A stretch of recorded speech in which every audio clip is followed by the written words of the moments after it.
This episode's made possible by Planful. Hi, this is Rob Young. I am the CFO at National Geographic Society, and you are now listening to the CFO Thought Leader Podcast. This is episode 953. On ensuring that we execute our 3-year plan, starting now and especially through next year, which builds the foundation. Number 2 is continue to focus on profitability and sustainable growth. Again, we like to say and, not or. They all come together. Number 3 is continue to focus on improving our systems architecture and infrastructure, paving the way to AI. That is going to come for sure. And number 4 is to continue to leverage our partnership with Naver, who owns Poshmark today. Hi, it's Jack. On today's show, we speak with Rodrigo Brumana, CFO of Poshmark. CFO Rodrigo Brumana's career journey began as a computer programmer in Brazil. During his early career years, Brumana would move to the United States, where he got his start in investment banking, and soon moved to Fairchild Semiconductor, where he eventually advanced into a senior investor relations role. Next, Brumana delved into the realm of predictive analytics at eBay, a stint that opened the door to a succession of opportunities inside the realm of e-commerce marketplaces. You'll hear about that journey and much more on today's episode. We'll begin after this.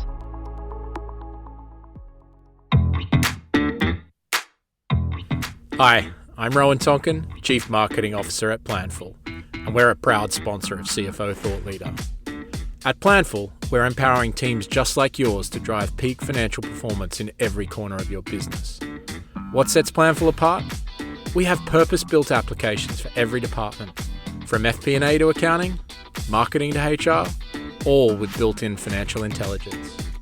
This means we can get you up and running within weeks, and it requires minimal IT involvement. So you can rapidly and seamlessly engage everyone across the business in your key financial processes. Best of all, you can't outgrow us. We take the pain of growing away with an unmatched ability to scale with you. You have an endless runway with Planful. See why over 1,300 customers around the world choose Planful as their flexible, user-friendly, end-to-end financial performance management platform. Go to planful.com and see how you can make financial performance a team sport in your business.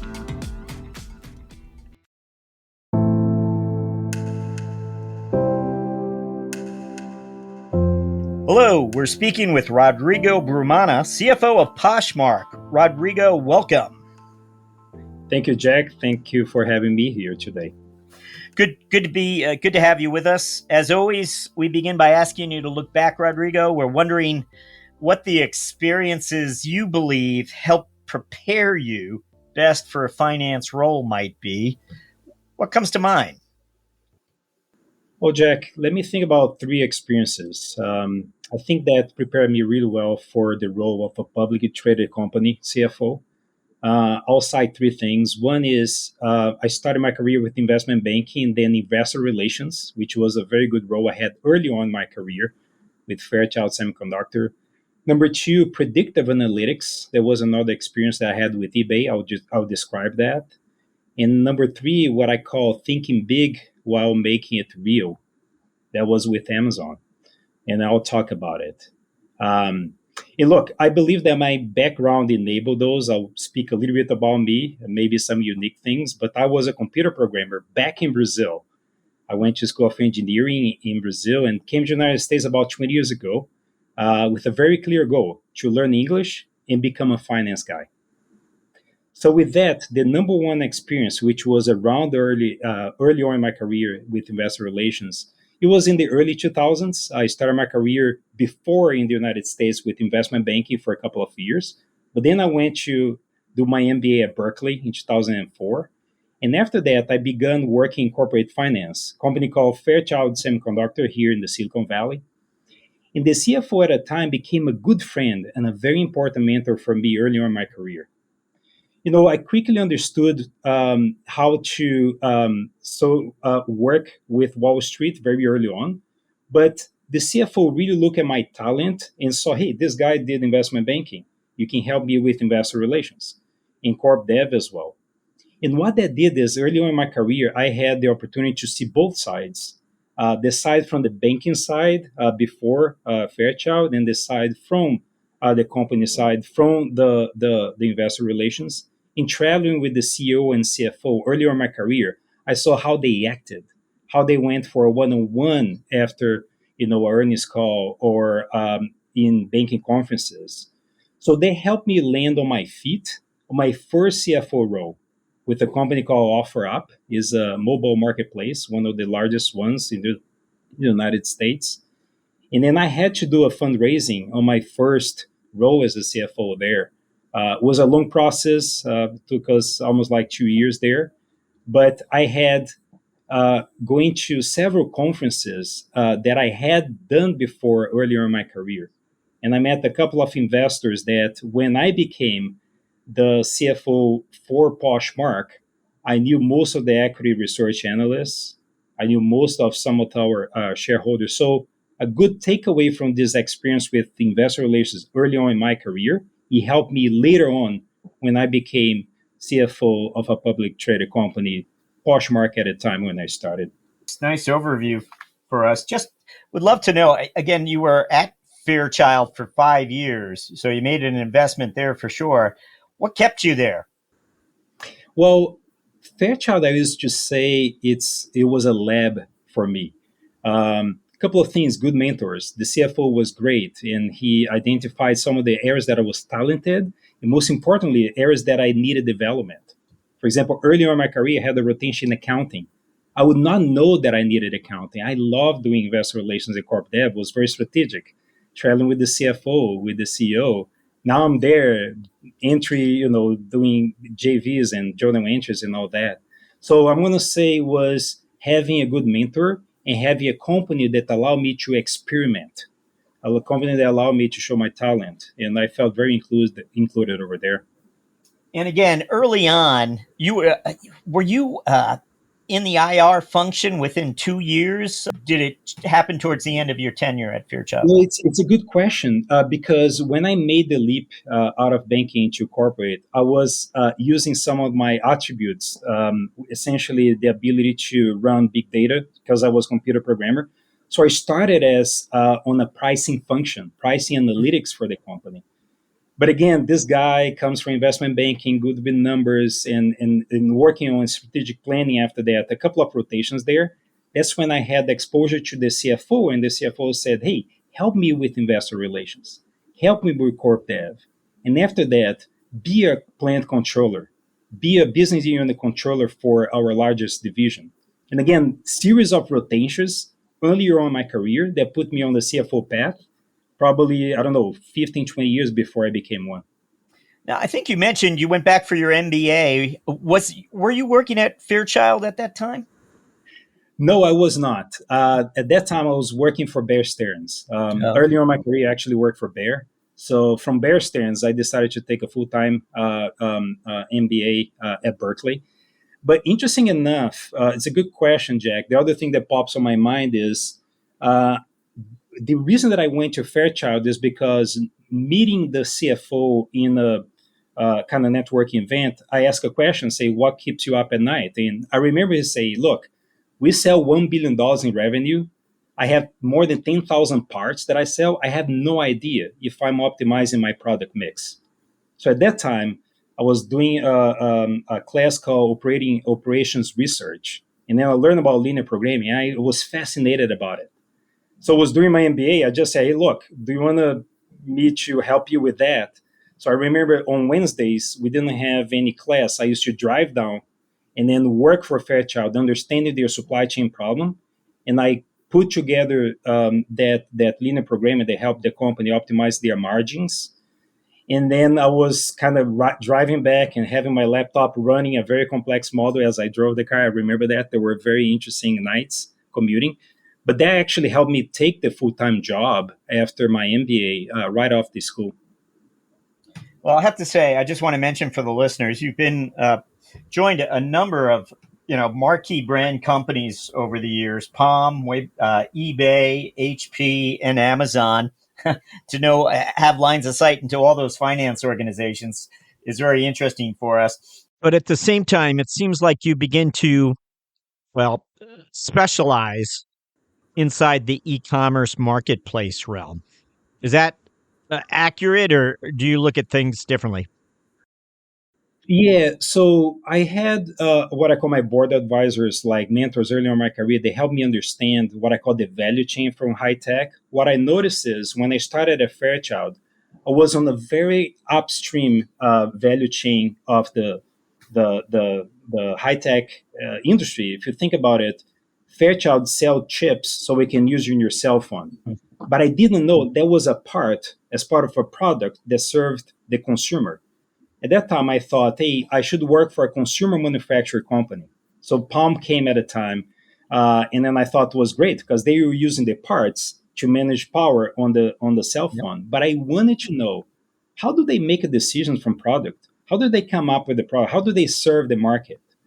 And then from there, through Palm, HP acquired us. I helped with the acquisition and integration there.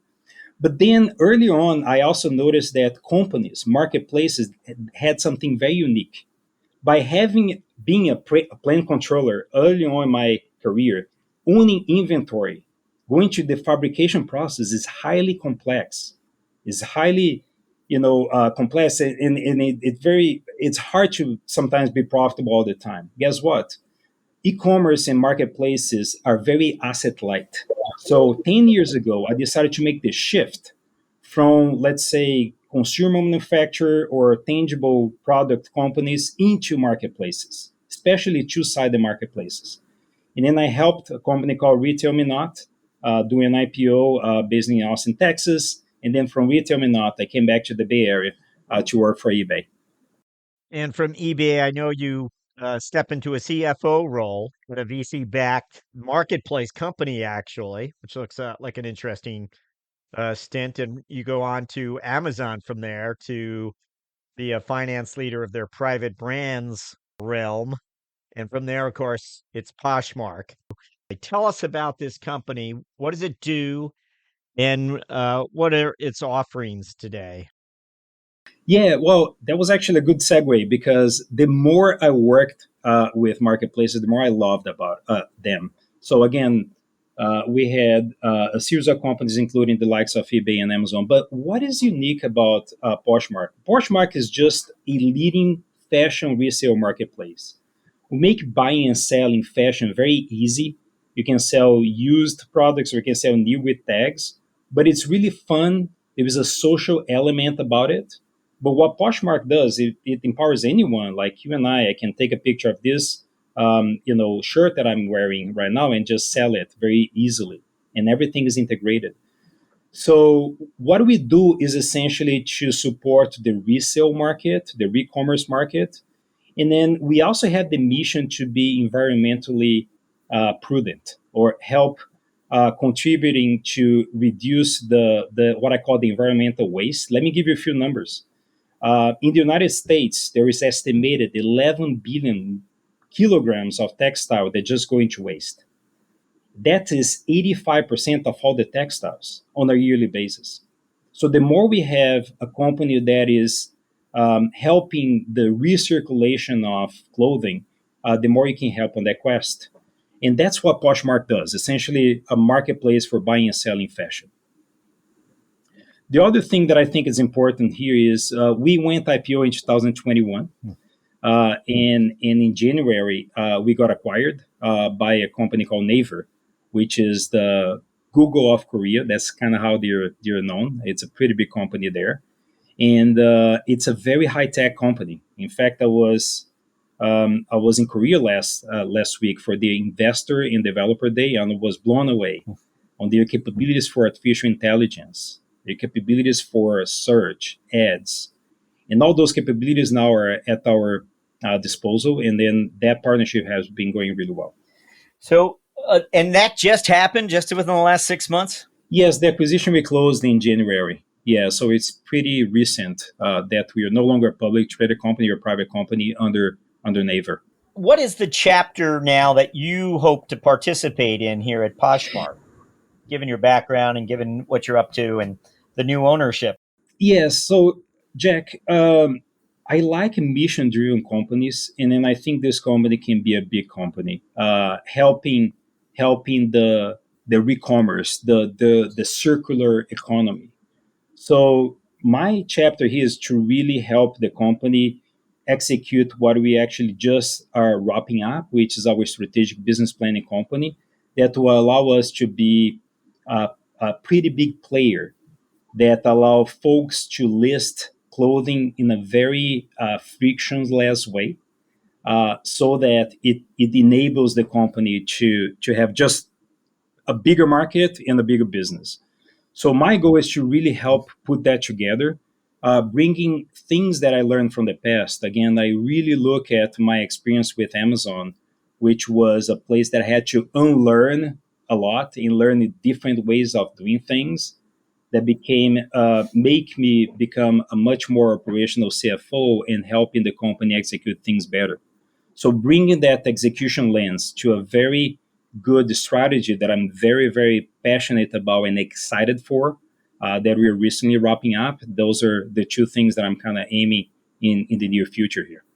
Well, as you might know, we always like to ask you about your lines of sight into the organization, and curious just how, what are the KPIs that you pay close attention to these days as you want to make sure the company's performing the way it should? What would those be? Yeah, look, I want to cite three. Number one, our true north metric is what I call active sellers.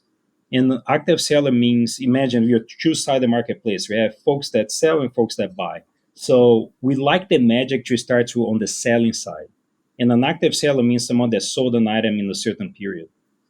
Um, so the metric is important because what we realize is active sellers are where someone lists, when someone lists, someone share their listings.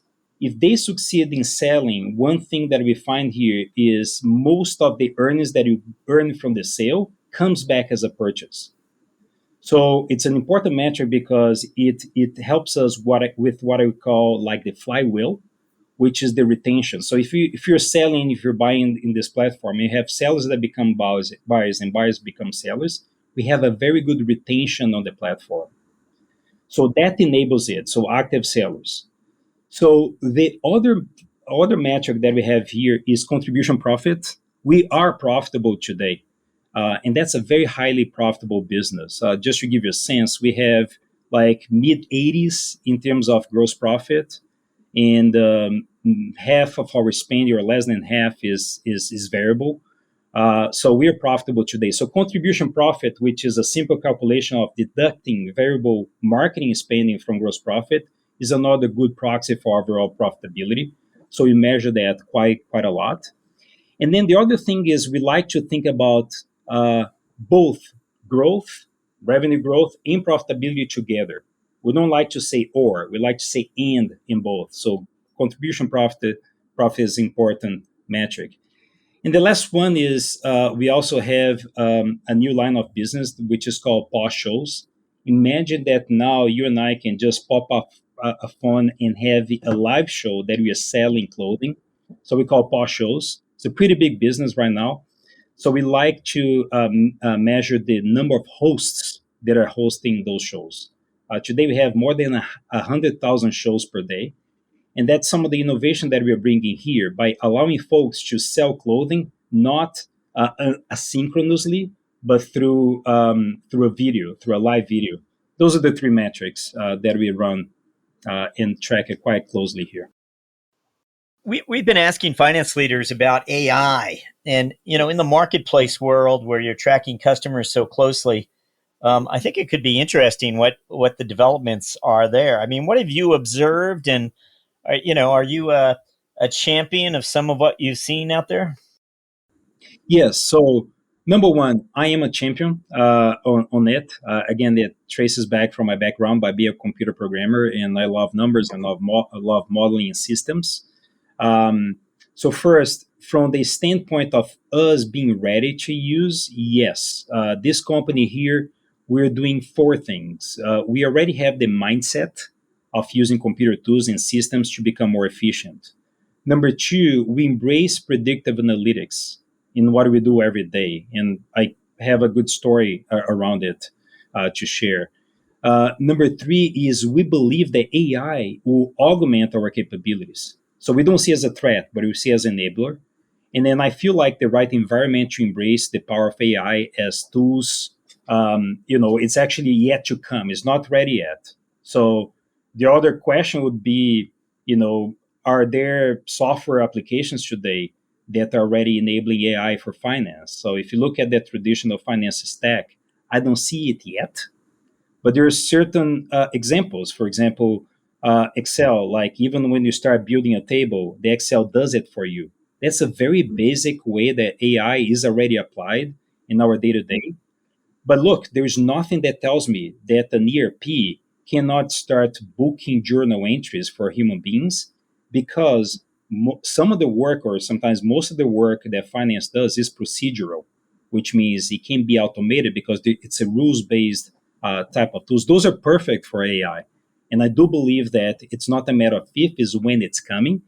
But I think we're ready, and I think it'll be great for us because we'll augment our ability to work as opposed to replace our ability to Great. work. Thank you for that. We're going to jump to our finance strategic moment question, where we ask you just to share with us one moment of strategic insight that you've experienced along the way. You had three of these last week, most likely. We're just looking for one that you can share with us. What comes to mind when we ask for a finance strategic moment? Yeah, Jack. What comes to mind is about 10 years ago, I worked for a digital media and an e-commerce marketplace that had been very successful in building a solid, profitable business around computer desktop experience. However, if you think about what was happening 10 years ago in terms of innovation with mobile, I mean, the iPhone started getting very easy to use. We started using more and more and even started making purchases. So there was a mobile revolution happening at the time, but not many people were seeing it, especially because you were very successful through the desktop experience. So what we did is, because our team is looking in the way to predict the future through a better forecasting, we saw an interesting pattern. Again, we saw that activities that people were using in the marketplace that typically hover around, like morning you get to work and you have your lunchtime, you have evenings, but weekends kind of going down, was actually getting a little bit blurry. Why? Because people started being online all the time. They're starting be able to check things and using things on the mobile the same way that they did on the desktop. The preferences started getting very, very blurry. So again, myself, I used to surf on the internet for my purchases during lunchtime when I was in front of my computer. I had the screen. I say, "Hey, this is safe. I can put my credit card." But rarely on the evenings and weekends. Guess today, right now, you want something and you hit and you buy. So that insight, we started predicting the future where our bread and butter desktop traffic would shift to the mobile. And then we started breaking down the business in mobile versus desktop, not only in terms of operational metrics such as traffic, but even like revenue and profitability. And what it did, first, it took time for the management just to believe that that was happening because we were so successful on the desktop. But once we cross the chasm with finance bringing those metrics and make it very, very clear, then the strategic moment happened because our strategic decisions started being impacted. I'll give you a few examples. We are very clear on the type of mobile experiences that the next engineer that was going to be hired must have. Um, we were starting offering training for existing desktop. Let's say that the guy was just like a web developer. We're giving he or she, the opportunity to work on iOS and Android at a time. And you started shifting capital pretty dramatically, literally defunding or not funding desktop only projects. That was a big change for the company.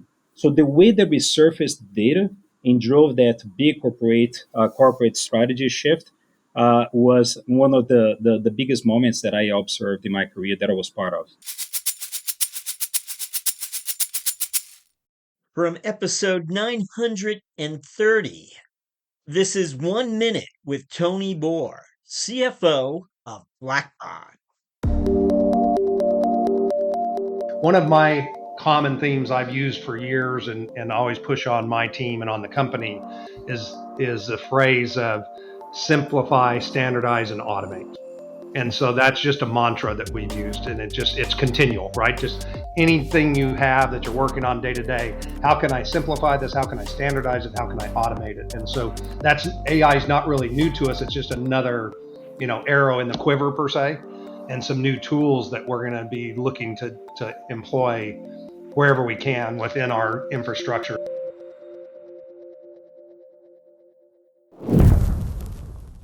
We'll move to our mentoring round, where we ask you several quick questions intended to inspire and inform future finance leaders. We want you to think back to the first maybe 60 days you were in a CFO role. Might have been a divisional role, might have been a CFO role. Your first 60 days, if you could go back in time and just give yourself a piece of advice, what would it be? Yeah, look, in my first 60 days here was really I think I did the right thing. Let me start on things that I think I did right, which was really like go around and talk to folks and talk to the team and see how they worked, and making sure that I had the right organization in place. So we had very minimal like reorganization, and the folks in place were really good.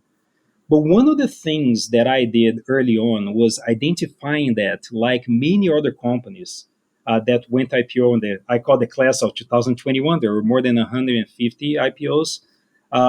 We went too fast in terms of had we had the right infrastructure in place. And we were used to have human beings sometimes carrying a lot of the load and with manual process, especially around finance and accounting and closing the books. That I would say coming back, I identified as a problem, but I deferred solving them. Just because you have to gun to the head, you got to do your earnings call. The good news is I knew about the business. I knew most of the investors, even some of the board members, and I was able to run and get on my feet pretty quickly. But again, I could have not only identified, but start acting on the infrastructure investments that we did early on in my journey here. I must say that we started doing this more like in after the 90 days. And then now I'm kind of paying the price a little bit because it's taking a little bit longer. But doing that early on and ripping the Band-Aid, I would say I would have done differently. Rodrigo, we always like to ask our guests to reflect a little on the personal side for us. Is there something a lot of people don't know about you? Something on the personal side? Yeah, let's say on the personal side, I love to ride motorcycles. I used to race. I think with the gray hair, I got a little bit more conservative on that. And through the pandemic, I became a collector. I have a couple of motorcycles now, and that's something personal. Actually, just give us your the brand of choice, or the make of choice. I would say Honda, because that's kind of how I started my career there. Did you evolve, or have you always been a Honda? It's actually a good question because I evolve. I have a couple of brands, but what is happening right now, and maybe through the pandemic, is I'm trying to look for the bikes that I had early in the days, especially when I was in Brazil. And through that, I became a collector, and even like starting getting my feet wet on maybe even my hands wet in terms of restoring some of the bikes. Did you like the movie, The Motorcycle Diaries? That was amazing. Yeah, it's actually a good point to mention because I get the follow-up question, but why you like it's so dangerous. But the sense of freedom that you have when you ride a motorcycle, it is amazing. And as long as you retain your ego and your, let's say, knowing that you don't go like beyond what you are capable, I think it can be safer than a lot of people think about. Is there a book selection you might have for us? Doesn't have to be a business book, but something that influenced your thinking, perhaps? Oh, yeah, definitely. I think there are two books that I would strongly recommend.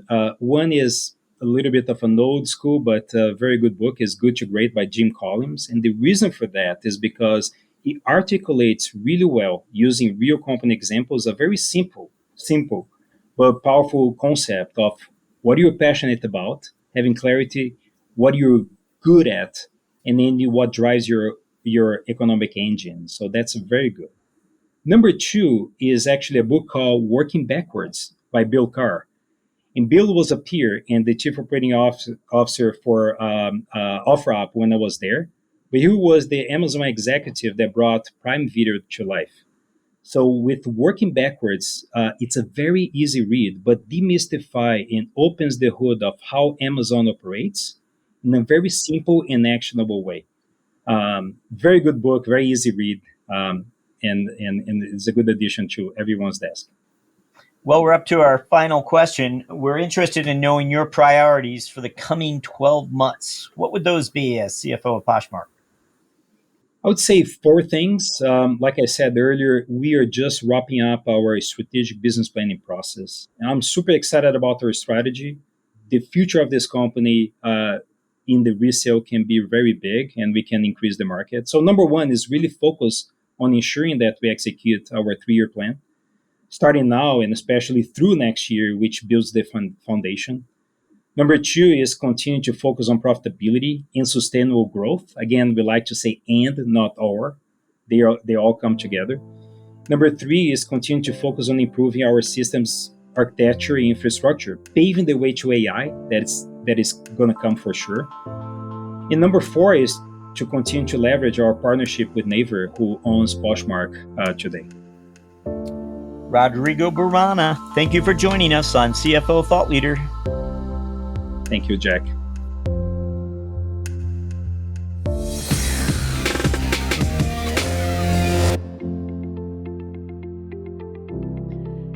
Hello, Thought Leader listeners.